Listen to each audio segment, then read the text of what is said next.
अस्सलाम वालेकुम दोस्तों, तुसी वेख रहे हो मेरा पंजाब टीवी ते मैं तुहाडा मेज़बान मुहम्मद लतीफ़ खरल। दोस्तों सब तो पहले अपने चैनल नूं करो सबसक्राइब ते नाल ही बैल आइकन दे बटन करो ओके, ताकि साडी हर नई आने वाली वीडियो दा नोटिफिकेशन सब तो पहले तुहाडे तक पहुँच सके, ताकि तुसी वो वीडियो सब तो पहले देख सको। दोस्तों अज भी तुहाडा वीर तुहाडे वास्ते दो मज्झी दी वीडियो लैके हाज़र होया है। एक मझ जिहड़ी वो सूई है, वो दूसरा सूआ है, एक जिहड़ी वो झोटी है पैलण। तो सब तो पहले कैमरामैन साहब तुहानूं जिहड़ी मझ नंबर एक सूई है वो दिखांदा है।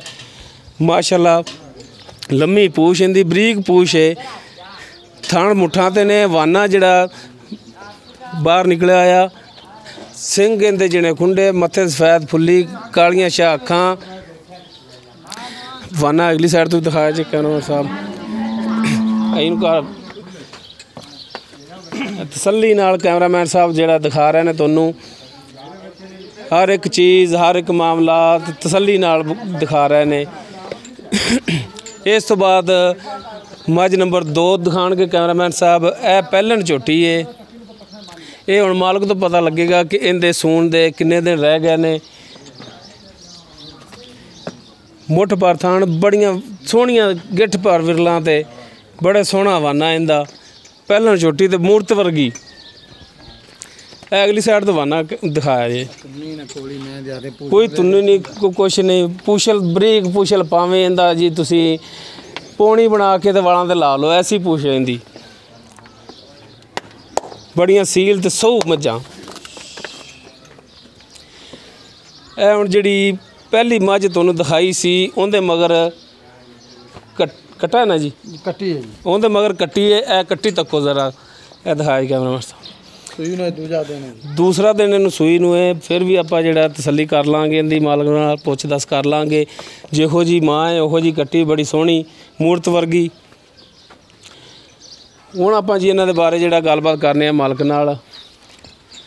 अस्सलाम वालेकुम जी। वालेकुम सलाम जी। हाँ जी इमरान साहब, तुहानूं तो दुनिया जानदी है, और सुनाओ तबीयत सेहत की? अल्लाह दा शुक्र है, फिर कारोबार ही हैगा भाई, फिर अच्छा सारी दुनिया जान थोड़ी तुहाडे नाल प्यार मुहब्बत वालियां गल्लां करनियां ने ते साफ ते खालस जिहियां गल्लां दसणियां ने जी जी हुकम। ਇਹ ਜਿਹੜੀ ਆਪਾਂ ਪਹਿਲੀ ਮੱਝ ਦੇਖੀ ਏ, ਇਹ ਦੂਸਰਾ ਸੂਆ ਹੀ ਇਹਦਾ? हाँ जी, दूजा सूआ हुण सूई है जी अज। ਕਿੰਨੇ ਦਿਨ ਹੋਏ ਨੇ ਸੂਈ ਨੂੰ? ਇਹਨੂੰ ਜੀ अज दूसरा दिन है सूई ਨੂੰ। ਦੂਸਰਾ ਦਿਨ ਹੋਇਆ? हाँ जी। ਅੱਛਾ, ਇਹ ਸਰਕਾਰ ਇਹਦੇ ਥੱਲੇ ਦੁੱਧ ਕਿੰਨਾ ਹੈ ਇਸ ਟਾਈਮ ਹਾਜ਼ਰ ਟਾਈਮ? भाई ਅਸੀਂ ਇਹਨੇ 4 ਟਾਈਮ ਚੁਆਈ ਕੀਤਾ ਹੈ ਅੱਛਾ ਜੀ। ਤੇ ਅਸੀਂ ਤਲੋਂ ਬੋਲਾ ਹੀ ਹੁੰਦਾ ਹੈ ਜੀ। ਹਾਂ ਬੋਲਾ ਹੀ ਵਾਲੀ ਤੇ 6 ਕਿਲੋ ਚੋਇਆ ਸੀ, ਮਤਲਬ 2 ਟਾਈਮਾਂ ਦਾ 12 ਕਿਲੋ ਹਾਜ਼ਰ ਟਾਈਮ ਹੈ। ਤੇ ਮਜ਼ੀਦ ਸਾਫ ਹੋਈ ਦੁੱਧ ਵਧੇਗੀ? ਸਾਫ ਦੁੱਧ ਹੋਈ ਅੱਲਾ ਦੇ ਹੁਕਮ ਨਾਲ 16 ਕਿਲੋ ਦੁੱਧ ਕਰੇ ਦੇ ਇੰਸ਼ਾਅੱਲਾ। 2 ਟਾਈਮ ਦਾ 16 ਕਰੇਗੀ ਪੱਕਾ? ਗਾਰੰਟੀ ਨਾ ਦਿਆਂ 16 ਕਿਲੋ ਚਵਾ ਦਿਆਂ ਇੰਸ਼ਾਅੱਲਾ। ਅੱਛਾ, ਇਹਦਾ ਪਿਆਰ ਮੁਹੱਬਤ ਕਰਕੇ ਜਿਹੜਾ ਝੋਟੀ ਮਾਸ਼ਾਅੱਲਾ ਸੋਹਣੀ ਹੈ। ਤੇ ਕੀ ਰੇਟ ਸ਼ੇਟ ਇਹਦਾ? भाई इन्हें मुल कराओ तो भावें 3 लाख रुपया करा लो, 2.5 लाख की आप देनी है जी। अगर कोई सज्जन भरा कोई ऐसा भी होंगे जिन्हें भाई डंगर चंगे बाहर सारा दिन फिरते रहिंदा है, तो बड़ा मुश्किल ना मिलता है। उनको प्यार भरा को खास अड्डा को भरा खास आ ही जाता है इंशाल्लाह। या कर देंगे जी, प्यार मुहब्बत हो जाएगी, कर देंगे इंशाल्लाह। ठीक हो गया जी। अच्छा, जी है छोटी है पैलण है? हाँ जी, पैलण है जी। अजे अल्लाह तो कम ना सार दे डोडा जी इंशाल्लाह चक दे इंशाल्लाह, क्योंकि सार तिकर इंदा वाना जा रहा है पिछे। अगर तुन्नी तिकर जा रहा है मैं अजे जी बड़ा बेहतरीन वाना इंदा बनना हाली। ते किन्ने दिन इंदे रहंदे ने? ए भाजी अजे मालक आंदे सन भी इंदे 12 तरीक ਨੂੰ दिन पूरे होने। 12 तरीक ਜਿਹੜੀ ਹੁਣ 12 ਆਉਣੀ ਹੈ? ਹੁਣ 12 ਆਉਣੀ, 11 12 ਦੇ ਦਿਨ ਪੂਰੇ। ਤਕਰੀਬਨ ਅੱਜ 29 ਯਾਨੀ ਕਿ 12 13 ਦਿਨ ਪਏ ਨੇ ਹਾਲੀ। 13 ਦਿਨ ਦੇ ਪਏ ਨੇ ਜੀ ਸੂਣ ਲੱਗੇ। ਅੱਛਾ, ਇਹਦਾ ਕੀ ਮੁੱਲ ਹੋਵੇ, ਕੀ ਡਿਮਾਂਡ ਹੈ ਤੁਹਾਡੀ ਇਹਦਾ?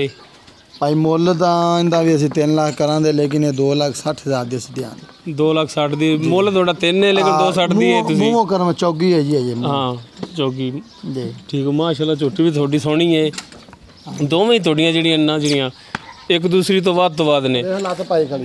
लो दोस्तों 2,60 ਜਿਹੜਾ ਫਾਈਨਲੀ ਉਹਨਾਂ ਦਾ ਰੇਟ ਹੈ, 3 ਲੱਖ ਮੰਗ ਰਹੇ ਨੇ। 2,60 ਦਾ ਫਾਈਨਲੀ ਰੇਟ ਹੈ। ਬਾਕੀ 12-13 ਦਿਨ ਹਾਲੀ ਸੂਣ ਜਿੰਦੇ ਰਹਿੰਦੇ ਨੇ। ਦੋਸਤੋ ਸਾਡੀ ਅੱਜ ਦੀ ਵੀਡੀਓ ਤੁਹਾਨੂੰ ਪਸੰਦ ਆਈ ਹੋਵੇ, ਸਾਡੀ ਵੀਡੀਓ ਨੂੰ ਲਾਈਕ ਕਰੋ, ਸ਼ੇਅਰ ਕਰੋ, ਆਪਣੇ ਬਿਹਤਰੀਨ ਜਿਹੇ ਕਮੈਂਟਸ ਦਾ ਇਜ਼ਹਾਰ ਕਰੋ। ਸਾਡਾ ਨੰਬਰ ਡਿਸਕ੍ਰਿਪਸ਼ਨ ਵਿੱਚ ਹੀ ਲੱਗਿਆ ਹੁੰਦਾ 0321 57 29 251। ਇਸ ਨੰਬਰ ਤੁਸੀਂ ਵਾਇਸ ਮੈਸੇਜ ਵੀ ਕਰ ਸਕਦੇ ਹੋ। ਦੋਸਤੋ ਮਿਲਨੇ ਆ ਅਗਲੀ ਵੀਡੀਓ ਤੇ। ਅੱਲਾ ਹਾਫਿਜ਼।